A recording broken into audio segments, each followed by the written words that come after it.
বন্ধুরা, তোমরা কেমন আছো? আমরা কিন্তু তোমাদেরকে মজা দেওয়ার জন্য অনেক কিছু নিয়ে চলে এসেছি। আমার একটা বন্ধু আছে, জানো তো? দেখবে তোমরা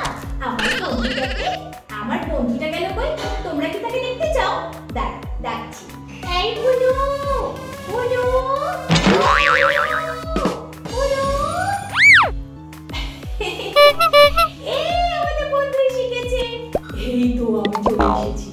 তুমি আমাকে কেন ডাকছিলে বলো তো? আমি তোমাকে ডাকছিলাম আমার বন্ধুদের সাথে পরিচয় করিয়ে দিতে। ওহো, আমি চলে এসেছি।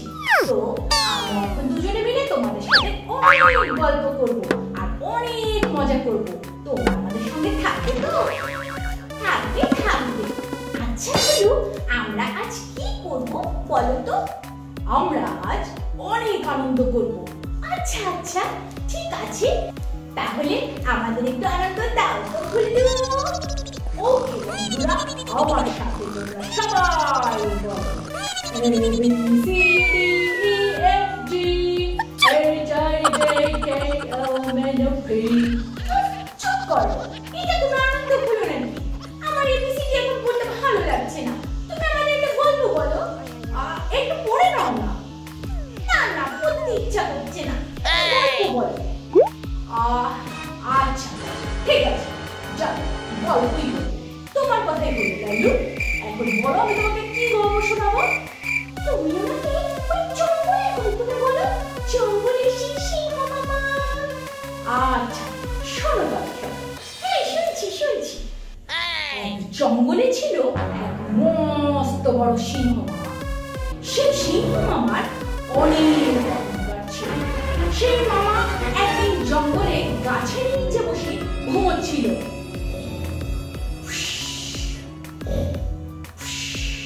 Denied. এই কি হলো? তুমি বললে না? আরে না, শোনো না। তারপরে একটা ইঁদুর এসে তার নাকের উপর বসলো।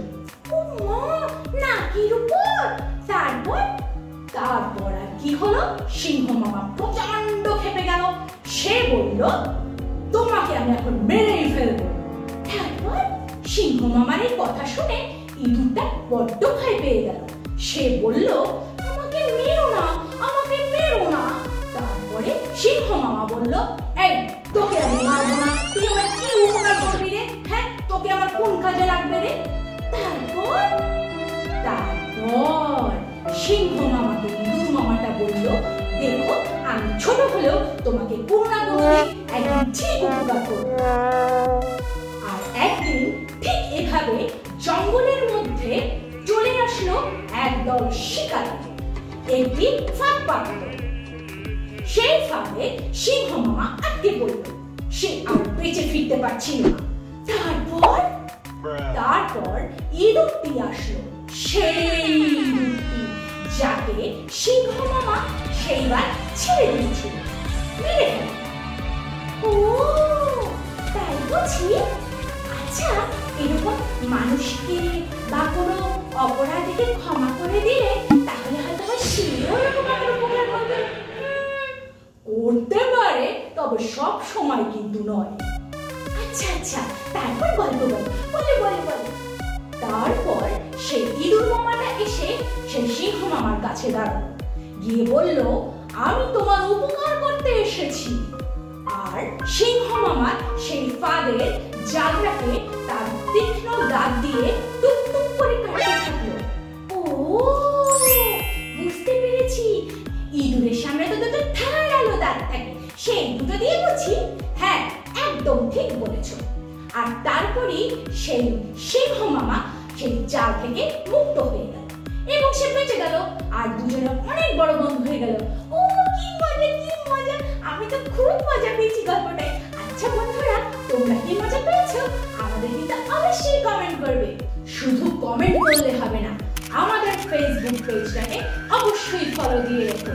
আর তোমাদের কোনো স্কুলে যদি আমাদেরকে পেতে চাও তাহলে কিন্তু অবশ্যই আমাদের সাথে যোগাযোগ করবে। হ্যাঁ বন্ধুরা, তোমরা যদি তোমাদের স্কুলে আমাদেরকে দেখতে চাও, আমরা কিন্তু সেখানে চলে যাব। আমাদের সাথে কন্টাক্ট করতে ভুলবে না কিন্তু। তোমাদের অনেক সুন্দর জিনিস আমরা শিখিয়ে দেবো, একদম সামনে বসে। হ্যাঁ ঠিক বলেছে লাল্লু, আজকে তাহলে তুমি আর আমি চলো। ওকে, বাই বাই।